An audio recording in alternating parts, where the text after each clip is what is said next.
pertama masih semangat ya? Semangat. Hari ini ada yang nggak masuk? Ada.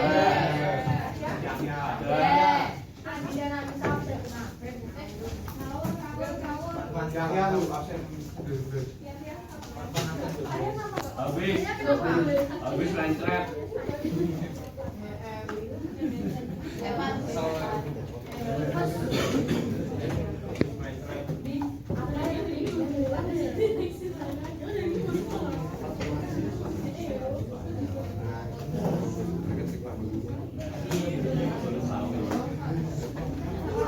Jadi yang masuk ada 34 ya?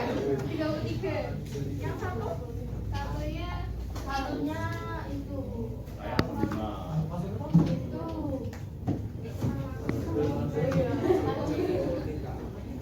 Berarti ada 33 ya? Ya, kita doakan teman kita yang sakit, semoga diberi kesehatan supaya bisa bergabung lagi dengan kita belajar di kelas. Amin ya. Untuk kalian, jangan lupa terus jaga kesehatan, ya. Karena sehat itu mahal. Kalau kalian sakit, kalian tidak bisa masuk sekolah, nanti malah ketinggalan pelajaran itu ya. Jadi kalian harus jaga. Oke, pertemuan yang lalu kalian belajar apa?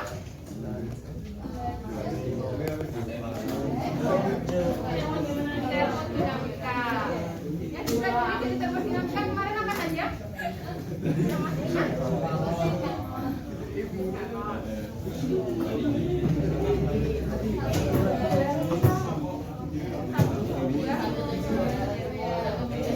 Berarti masih ingat ya? Materi yang lalu masih ingat ya? Oke, sekarang yang materi termodinamika disimpan dulu. Disimpan ya, jangan dilupakan. Kemudian pada pertemuan kali ini kita masuk pada materi selanjutnya, yaitu apa? Mekanik. Ya, kita.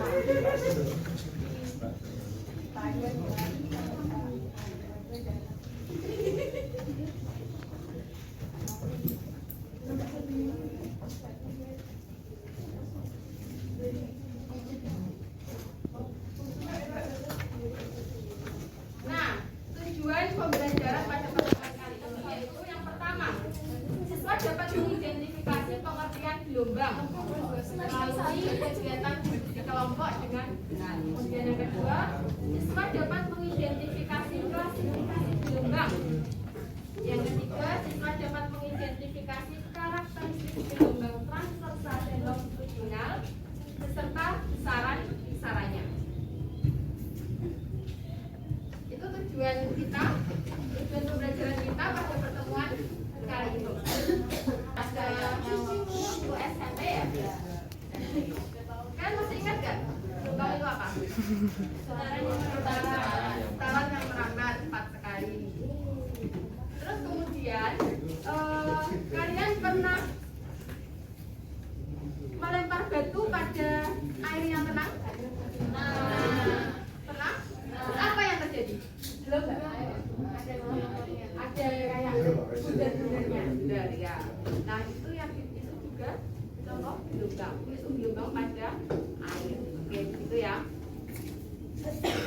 Nah, pada pertemuan kali ini seperti biasa kita akan melakukan diskusi kelompok untuk mempelajari materi gelombang mekanik. Nah, kalian diminta untuk melakukan diskusi.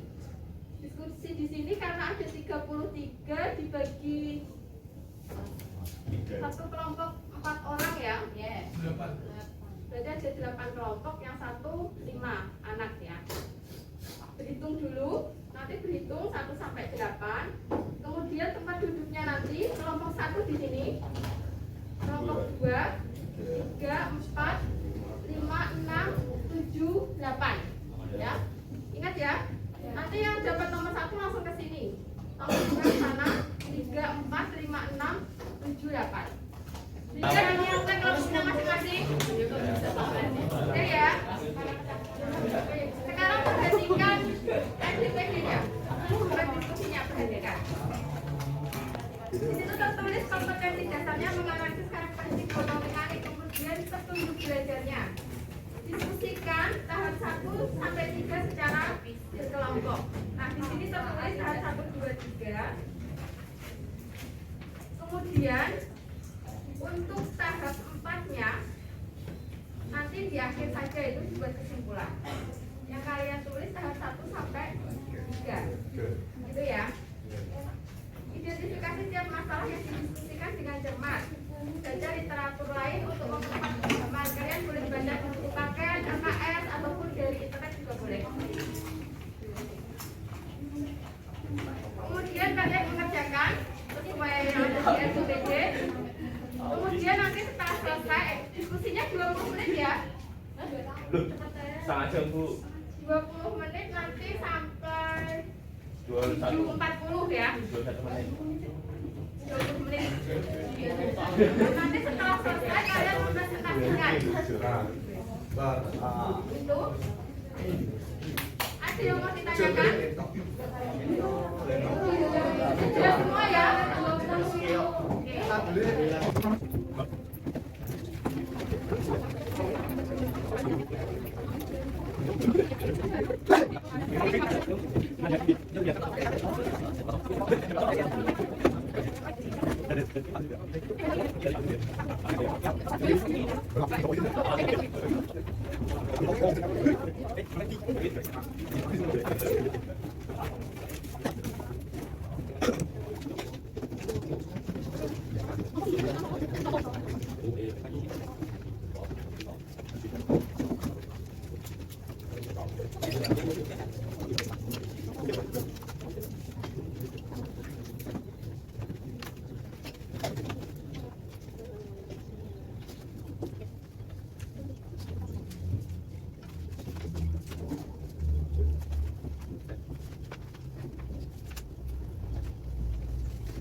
Assalamualaikum warahmatullahi wabarakatuh. Waalaikumsalam warahmatullahi wabarakatuh. Di sini kita akan mempresentasikan hasil diskusi kelompok kami.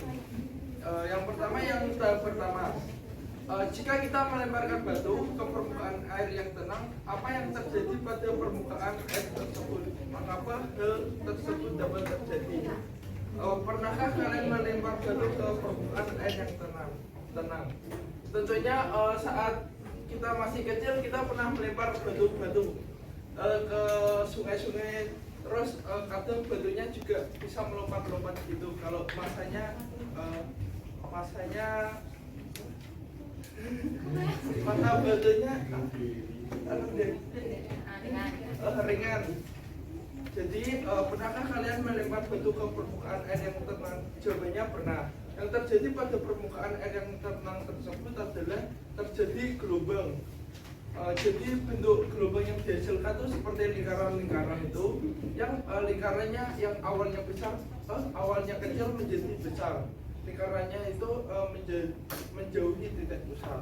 Mengapa permukaan air menjadi bergerak naik dan turun setelah dilempar batu?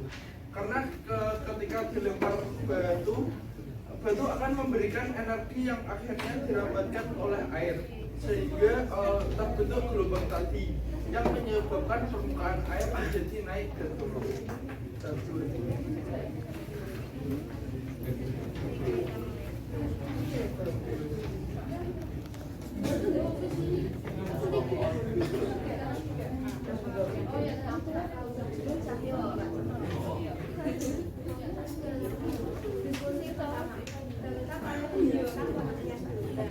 Gelombang mekanik adalah sebuah gelombang yang dalam perabatannya memerlukan mesin yang menyalurkan energi untuk melakukan proses penjelasan sebuah gelombang. Sedangkan gelombang sendiri adalah getaran yang merambat melalui medium berupa zat padat, cair, dan gas.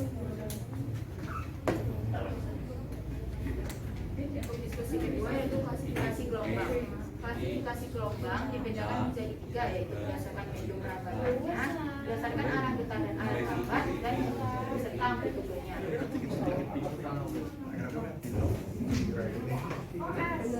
Oke, sudah semua? Dan nanti LDPD-nya dikumpulin ya. Oke, sekarang kita mereview apa yang sudah kita pelajari tadi.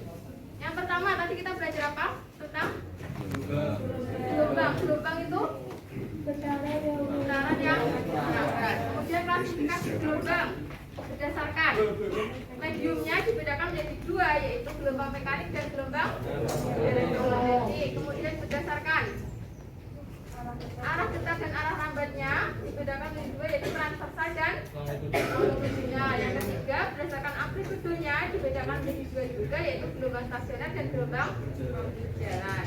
Kemudian yang untuk gelombang transversal tadi kita mengetahui ada bukit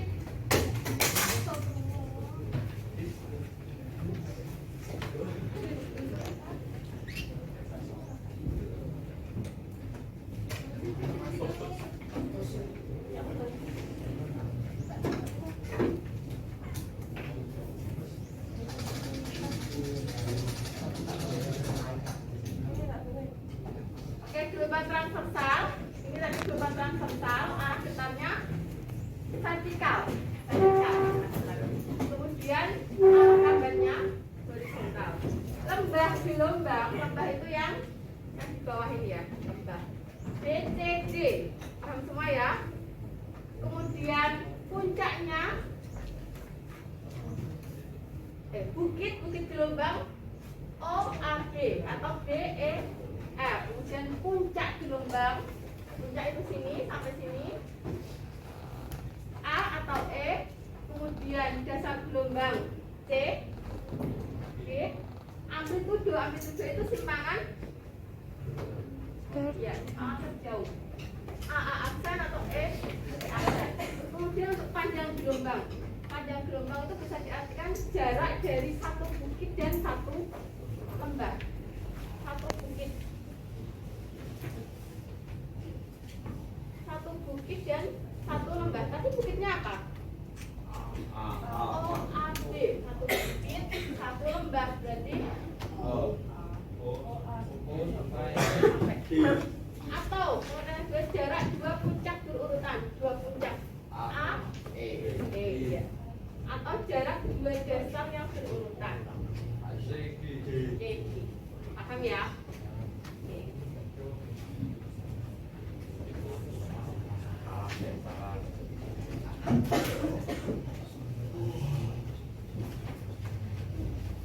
Kemudian untuk gelombang longitudinal,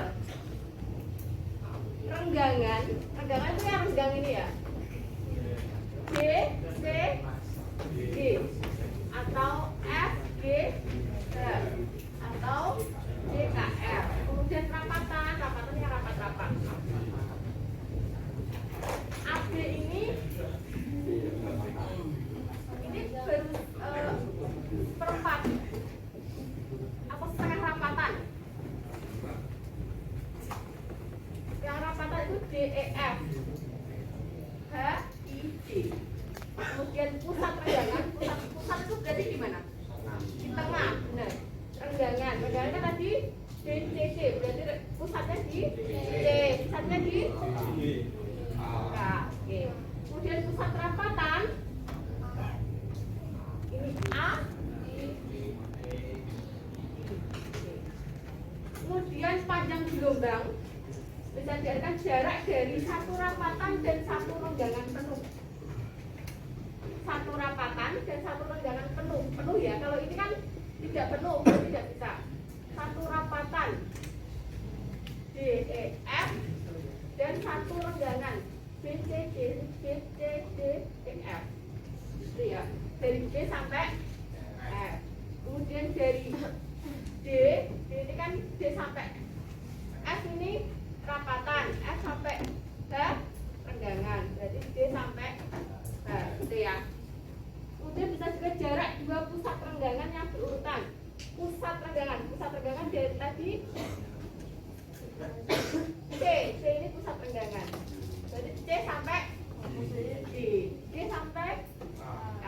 Oke. ke pusat